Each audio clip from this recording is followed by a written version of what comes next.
আসসালামু আলাইকুম। সবাই কেমন আছেন? আশা করি সবাই ভালো আছেন। আজ আপনাদের জন্য নিয়ে এসেছি গল্পের ৫৫ নম্বর পর্ব। আশা করি গল্পটি আপনাদের ভালো লাগবে। তাহলে চলুন শুরু করা যাক। কি করব আমি? দেয়ালের লেখা দেখে মাথা ঘুরছে আমার। সত্যিই কি আত্মা? আমি লেখার দিকে তাকিয়ে দেখি রক্তে বড় করে লেখা আছে গেট আউট। তারা দুজন বলে, ধুর মশাই, একবার আনবেন আবার ভয় দেখিয়ে তাড়িয়ে দেবেন। তার চেয়ে ঠান্ডাতে মরাই ভালো। এই বলে আবার ঠান্ডায় বাহিরে রাখা চেয়ারে গিয়ে বসে পড়ল। অথচ আমি এসবের কিছুই করিনি। আমি তো ছিলাম রুমে। যদি আমি না করি তাহলে করলোটাকে? আমি যতই অসুস্থ হই না কেন, আমার কাছে তো আর সুপার শক্তি নেই যে এই রুমে উড়ে আসবো, আবার রক্ত দিয়ে ভয় লাগিয়ে চলে যাব। তার মানে কি আমি অসুস্থ? এসব নানান কথা ভাবতে ভাবতে রুমে গিয়ে ঘুমিয়ে পড়লাম। সকালে ঘুম থেকে উঠে ফ্রেশ হয়ে নিলাম, তারপর নাস্তা বানিয়ে নিলাম। পুতুলটার কথা মনে পড়লেও তাকে আমি বের করলাম না স্টোর রুম থেকে। নাস্তা করে ভালো জামা কাপড় পরে নিলাম। শ্বশুর বাড়িতে তো আর এমনি এমনি যাওয়া যায় না। আমি উঠোনে রাখা চেয়ারে গিয়ে বসে রইলাম। কনস্টেবলরা নেই, হয়তো বাইরে কোথাও গেছে। কিছুক্ষণ পরে দেখি কালো ড্রেস পরা কেউ একজন আসছে, হাতে একটা ফাইল। এই প্রথম দেখলাম পুলিশ উকিল সেজে এসেছে। কাছে আসতেই বুঝলাম এটা পুলিশ না, এটা উকিল। খান সাহেবের কথা মনে পড়ল। তিনি বলেছিলেন কিছুদিন পর উকিল আসবে আর আমাকে সব সম্পত্তি বুঝিয়ে দেবে। চোখে পানি চলে এলো। জানি না কিসের আনন্দে, সম্পত্তি পাওয়ার আনন্দে নাকি আমি যে অসুস্থ নই সেটা ভেবে। আমি উকিলকে খুশিতে জড়িয়ে ধরলাম। অন্তত তার আশা থেকে বুঝলাম যে সবকিছু ঠিক। পুতুলটার মাঝে থাকা নিশুর আত্মার কাজ, আমার নয়। তার মানে খুনটা আমি করিনি। আমার বোনও জীবিত। আমার সৎমা মিথ্যে বলেছে। সাথে সাথে ইমোতে মাকে মেসেজ দিলাম, আমার বোনের যদি কিছু হয় তোকে জ্যান্ত পুঁতে ফেলবো। বেয়াদব মহিলা, আমি জেনে গেছি আমি সুস্থ। আর তোর কোনো মিলাদ পড়ানোর দরকার নেই। তুই মিলাদ পড়ালে মিলাদের অসম্মান হবে। আমি আসার আগে পালিয়ে যা।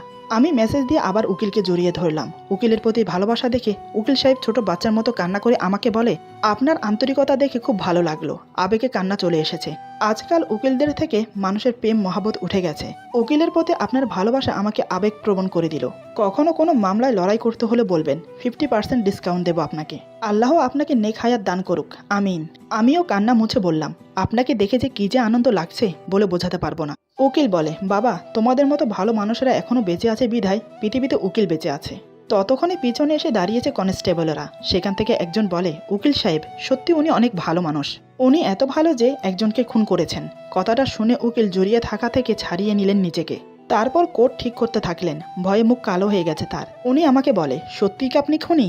আমি বললাম, জানি না স্যার, তবে মনে হয় আমি খুন করিনি, আবার মনে হয় করেছি। উনি আমার কথা বুঝতে না পেরে মাথা চুলকাতে থাকেন। আমি উকিল সাহেবকে ভেতরে নিয়ে গেলাম। উনি সোফায় বসে আমাকে বলে, প্লিজ পুতুলটাকে আনবেন। আমি বললাম, না মানে পুতুলটাকে ছাড়া হবে না? উকিল বলে, না হবে না, সম্পত্তির দলিলে যার নাম উল্লেখ থাকবে তাকে থাকতে হবে। আমি বললাম, ও আচ্ছা, চিন্তা করবেন না, আমি নিয়ে আসছি, একটু বসুন। এই বলে আমি উঠে গেলাম স্টোর রুম থেকে আনতে। আমি তালা খুলেই দেখি পুতুলটা এক কোণে পড়ে আছে। দেখে খুব মায়া হলো। আমি কোলে নিয়ে আদর করতে করতে বললাম, সরি নিশু, আমাকে ক্ষমা করে দাও। আমি ওয়াদা করছি যদি সবকিছু সমাধান হয়ে যায় তাহলে তোমার বাবা যেভাবে বলেছে সেভাবে রাখবো তোমাকে। আমি আদর করতে করতে নিয়ে এলাম পুতুলটাকে। একটা পুতুলের প্রতি আমার ভালোবাসা দেখে উকিল সাহেব আবার আবেগপ্রবণ হয়ে গেলেন। আমি পুতুলটাকে নিয়ে বসে পড়লাম। সব সম্পত্তি পাওয়ার জন্য খুশি মনে উকিলের দিকে তাকিয়ে রইলাম। তিনি উইল পড়তে লাগলেন। আমি আসিফ খান, আমার যাবতীয় যত অস্থাবর আস্থাবর সম্পত্তি আছে সব সম্পত্তি আমার মেয়ে নিশু মানে পুতুলটির নামে লিখে দিলাম। যদি আমার পুতুল অ্যাক্সিডেন্টে মারা যায় তবে আমার সব সম্পত্তি আমার পুতুল জামাই তারেক পাবে। কথাটা শুনে আমি চমকে উঠে দাঁড়িয়ে গেলাম। আমি উকিলকে বললাম, তার মানে কি সব সম্পত্তির মালিক এই পুতুলটা? উকিল বলে, একদম সব সম্পত্তি। আমি বললাম, পুতুলটা অ্যাক্সিডেন্টে মারা গেলেই আমি পাবো সম্পত্তি? উকিল বলে, হ্যাঁ, আপনি ঠিক শুনেছেন। আমি হাঁ করে রইলাম। উকিল ধন্যবাদ দিয়ে চলে গেল। আমি ভাবতে লাগলাম, তার মানে কি সব সম্পত্তি আমার হবে যদি পুতুলটাকে আমি খুন করি? একটা পুতুলকে খুন করা তো আর সম্ভব নয়। টেনশনে কেটে গেল একটা দিন আরেকটা রাত। রুহি ফোন দিয়েছিল একটু আগে ইমোতে। ভিডিওতে দেখিয়েছিল তার বিয়ের প্রস্তুতি। সে আমাকে ফোন দিয়ে হলুদের সব কাপড় চোপড় দেখালো। সে কাঁদতে কাঁদতে বলে, এই দেখো তোমার রুহির হলুদের শাড়ি, এই দেখো তোমার রুহির হলুদের স্টেজ, আরও দেখবে, দেখো এই হাজারো রকমের কসমেটিক তোমার রুহির। আর এসব হাজারো জিনিসের মধ্যে আমার প্রিয় কোন জিনিসটা জানো? এই বিষের বোতল। ভেবো না এটা কোনো কম দামি বিষ, অনেক দামি বিষ। খেলেই শেষ, একদম ওপারে যাবে আমাকে আনতে, গেলেও আর লাভ হবে না। ওখান থেকে কাউকে ফিরিয়ে আনা যায় না। আজ রাত 12টা 1 মিনিটে আমি বিষ খাবো। তুমি পড়ে থাকো বিদেশে, যদি আসতে পারো তো আসো, তোমার জন্য অপেক্ষা করবো সেই সময় পর্যন্ত। জানি তুমি বলবে তুমি আসতে পারবে না, কারণ টিকিটে তো কাটুনি এখনো। তুমি ভাবছো এখন খাচ্ছি না কেন? কারণ আজ রাত 12টার পর আমার জন্মদিন। আমি চাই তুমি শেষবারের মতো আমাকে উইশ করো। শেষবারের মতো এমন কিছু সারপ্রাইজ করো যেটা দেখে আমার বাঁচতে ইচ্ছে করে। মনে আছে তো কি বললাম? আজ রাত। এই বলে ফোন কেটে দেয়। আমিও ফোনটা রেখে কেঁদে দিলাম। কান্না ছাড়া যে আর কোনো উপায় নেই আমার। মেয়েটা যে বড্ড বেশি ভালোবাসে আমাকে, শুধু ভালোবাসা নয়, তার জীবনটাও দিয়ে দিতে পারে হাসতে হাসতে। তার ভালোবাসার কথাগুলো নিয়ে বেঁচে আছি আমি। তাকে যদি হারাই তাহলে আমার জীবনটার কোনো মূল্য নেই। মেয়েটা শুধু টিউশনি করতো আমার জন্য, সেখান থেকে পাওয়ার টাকা আমার পকেটে গুঁজে দিত আর বলতো, ভেবো না, এই টাকাগুলো তোমাকে এমনি এমনি দিচ্ছি, বিয়ের পর সব সুদে আসলে উসুল করব। তার সহযোগিতার কথাগুলো মনে আসতেই অজান্তে চোখ ভিজে ওঠে এখনো। মেয়েটাকে ছাড়া আমার জীবনে কিছুই চিন্তা করতে পারি না। সেই মেয়েটা যদি আমার মতো একজন তুচ্ছ ছেলের জন্য জীবন দিয়ে দেয়, তার যে বেদনাদায়ক আর কি হতে পারে আমার জন্য। পুতুলটা যদি মানুষ হতো তাহলে কিছু একটা ভাবা যেত, কিন্তু তাও তো সম্ভব না।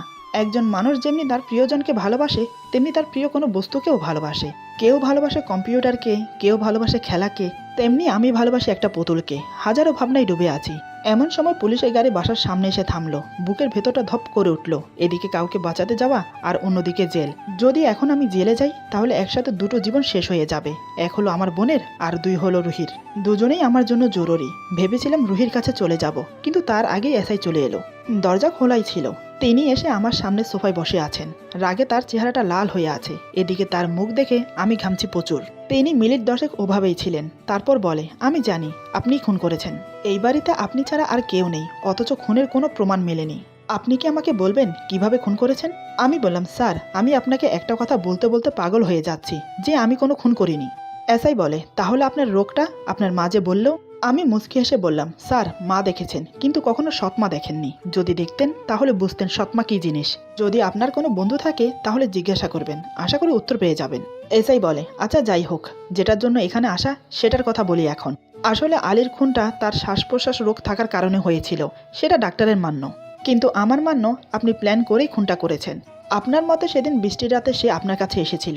আপনি বলেছিলেন আলী এমন কিছু একটা দেখেছিল যেটার কারণে তার শ্বাস প্রশ্বাস বেড়ে যায় আর সে অজ্ঞান হয়ে পড়ে। আপনি যখন তাকে রুমে রেখে এসেছিলেন সে অনেকবার আপনাকে ডেকেছিল, কিন্তু তার গলা বসা অবস্থায় থাকার কারণে আপনি কিছুই শুনতে পাননি। এসব কথা হেড অফিসে বুঝ দেওয়ার জন্য আমি বানিয়েছি। কি সুন্দর না?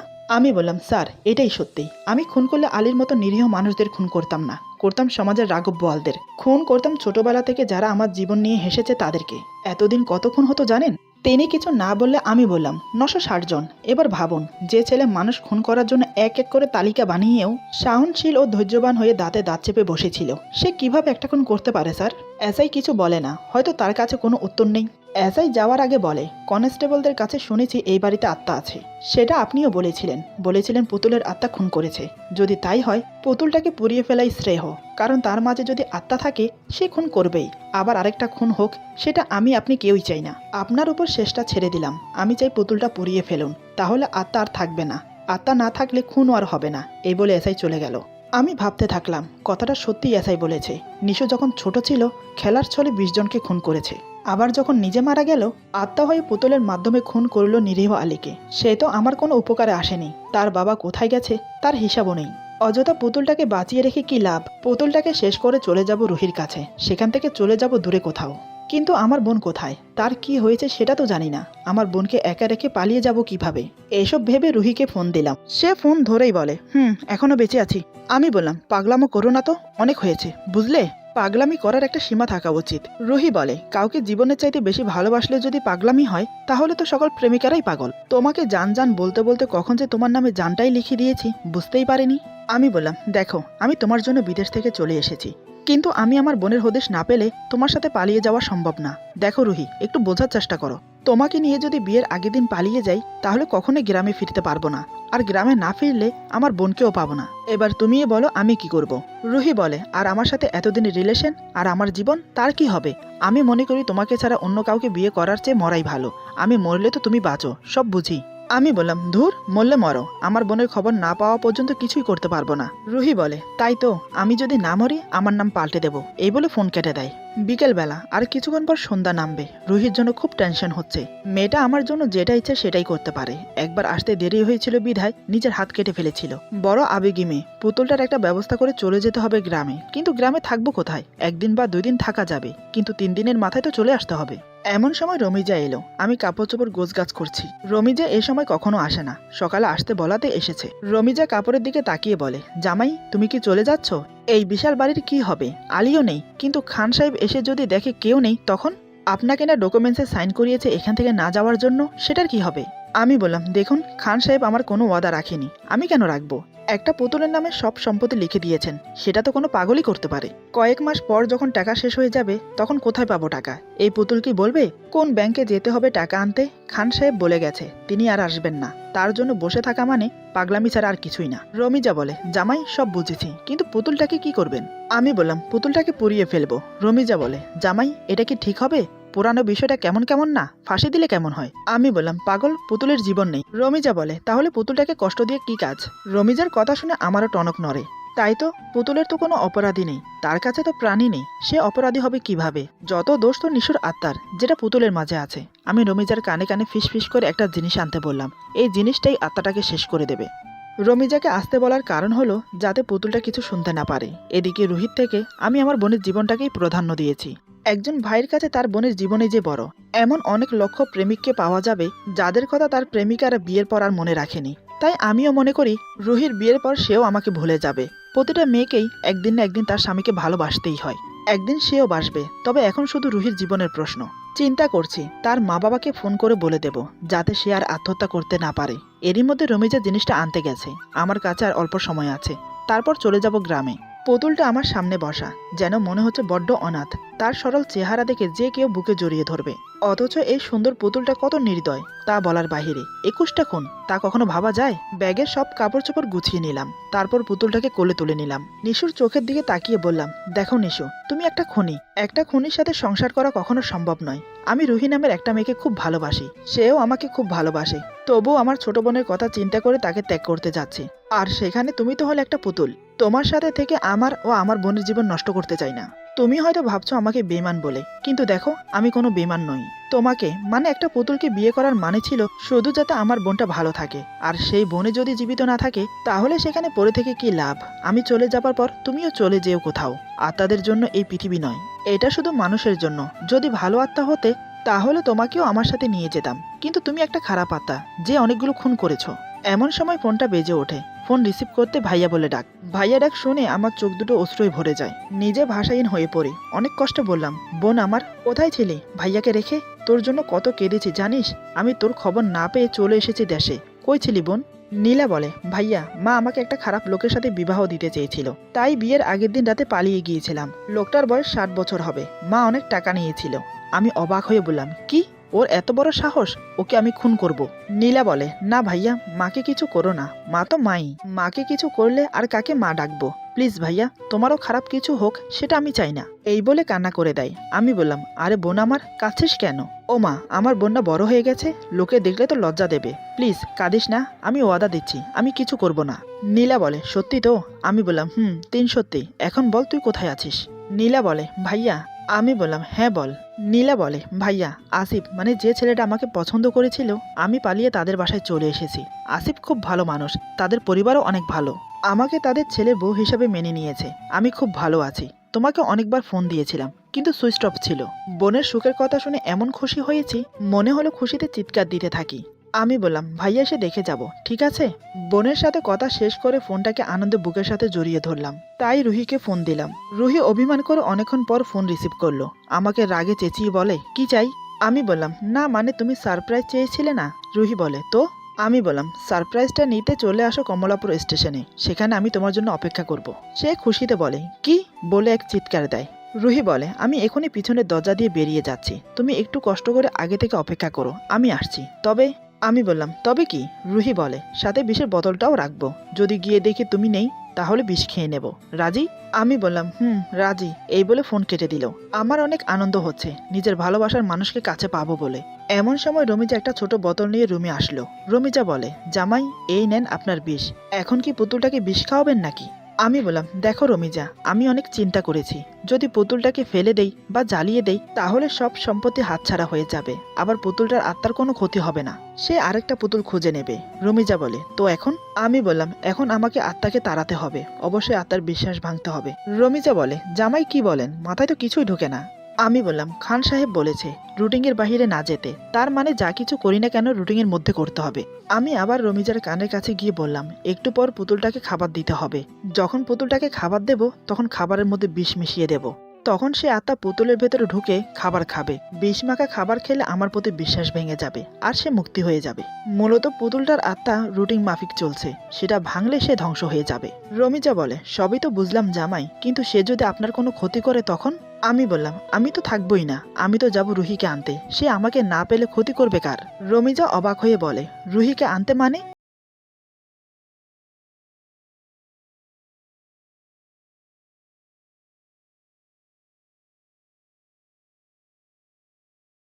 বলে, ঠিক আছে জামাই, আমি তাহলে রান্না করি। এই বলে রমিজা চলে গেল।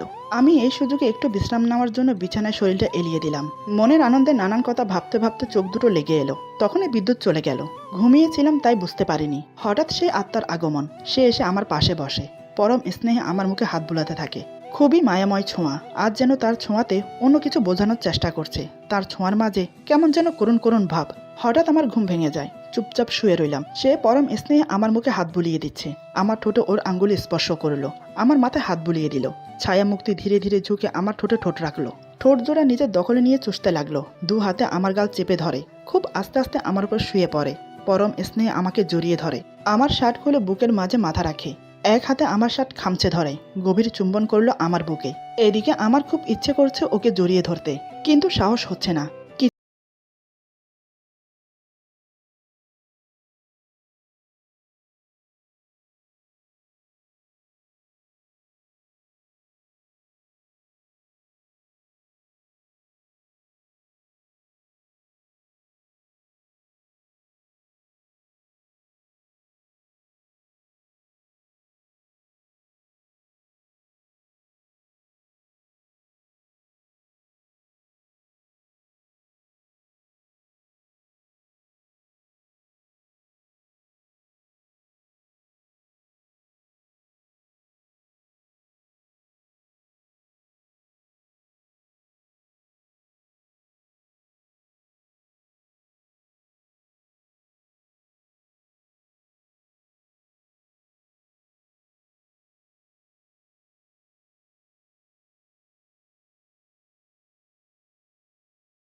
বলে দিয়েছিল, নাম বলে দিয়েছিল পুতুলের। মৃত পরিবারের আত্মীয়রা পরের দিন আমাদের বাড়ি ঘেরাও করলো আমাদের মারার জন্য। একদিকে পুলিশ, অন্যদিকে তাদের আত্মীয়রা। আমাদের বাঁচার উপায় ছিল না, তাই মিথ্যে নাটক বানালাম আমার মেয়ে মারা যাওয়ার। তার মতো একটা লাশ আনিয়ে সেটা কুয়োতে ফেলে দেই। কুয়োতে পরে পুতুল মারা যাওয়ার নাটক করি। সে মারা যাওয়ার পর আমিও নাটক করি পাগল হয়ে যাওয়ার। পাগল বেশে বের হয়ে পড়ি বাহিরে। আমার মেয়েটা আমার বাড়ির সিক্রেট রুমে ছিল। পরবর্তীতে তাকে ওভাবে বড় করে আসছিলাম। নতুন সংবিধান অনুসারে কোনো আসামি যদি 12 বছর ধরা না পড়ে তাহলে তার কেস বন্ধ হয়ে যাবে। সে সময়ের অপেক্ষা করছিলাম, কিন্তু যখন আমার ক্যান্সার ধরা পড়ল সবকিছু পাল্টে গেল। আমি আস্তে আস্তে ক্যান্সারের লাস্ট পর্যায়ে চলে এলাম। কি করব কিছুই বুঝতে পারছিলাম না। 12 বছর হতে আর আছে অল্প সময়, কিন্তু ততদিন আমার সময় ছিল না। জানি না কোথা থেকে তুমি এলে। তোমার আচমকা আশা দেখেই বুঝলাম তুমি আমাদের জন্য ফেরেশতা হয়ে এসেছো। তাই তোমাকে পুতুলের সাথে বিয়ে দিলাম, যাতে তুমি পুতুলের দেখাশোনা করো। আর 12 বছর হলেই আমার মেয়ে তোমার সামনে আসবে। এমনটাই পুতুলের সাথে কথা হয়েছে আমার মেয়েকে ওয়াদা করালাম, যত কিছু হয়ে যাক না কেন সে যেন 12 বছর পূরণ হওয়ার আগে না আসে, কারণ আমি কাউকে বিলিভ করি না। আমার মেয়ে যে রুমটায় ছিল সেখানে একটা আয়না ছিল। সে আয়নার ওপাশে সিক্রেট রুমে একা মানুষ হয়ে আসছে পুতুল, মানে তোমার বউ। প্লিজ বাবা, আমার মেয়েটাকে রক্ষা করো। সে তোমাকে স্বামীর আসনেই বসিয়েছে। পরে জেনেছিলাম সেদিন গ্যাসের লাইন সে খুলেনি, অন্য আরেকটা মেয়ে খুলেছিল। কিন্তু কেউ সে কথা বিলিভ করবে না। পুলিশ করলেও মারা যাওয়ার আত্মীয়রা করবে না। তারা এখনো বসে আছে কোনো এক সুযোগের। আমি চাইলে সম্পত্তিগুলো তোমার করে দিতাম, কিন্তু তুমি যদি বেইমানি করো তাই করলাম না। আর তোমার বউর সম্পত্তি তো তোমারই। আমি নিশুর নামে মানে পুতুলের নামে সব সম্পত্তি লিখে দিলাম। প্লিজ বাবা, আমার মেয়েকে জীবন দিয়ে হলেও রক্ষা করো। এটা আমার শেষ ইচ্ছা। ভালো থেকো। চিঠিটা পড়তে পড়তে আমার গায়ের লোম খাড়া হয়ে গেল। চোখ বেয়ে অবিরত জল গড়িয়ে পড়ছে। এই আমি কি করে ফেললাম? একটা জীবন্ত মানুষকে বিষ খাইয়ে দিলাম, তাও নিজের বউকে। এখন আমি কি করব? হঠাৎ উপায়ন্তর না পেয়ে যা করলাম তা দেখে বাসের সব লোক আমার দিকে তাকিয়ে থাকে অবাক হয়ে। তারা কিছুই বুঝতে পারছে না আমি কেন এমন করছি। একে একে সবার মাঝে গুঞ্জন শুরু হলো। এরপর যা হলো। আজকের গল্প এখানে সমাপ্ত। গল্পের বাকি অংশ পেয়ে যাবেন আগামী পর্বে। আশা করি গল্পটি আপনাদের ভালো লাগবে। সবাই ভালো থাকুন, সুস্থ থাকুন। আল্লাহ হাফেজ।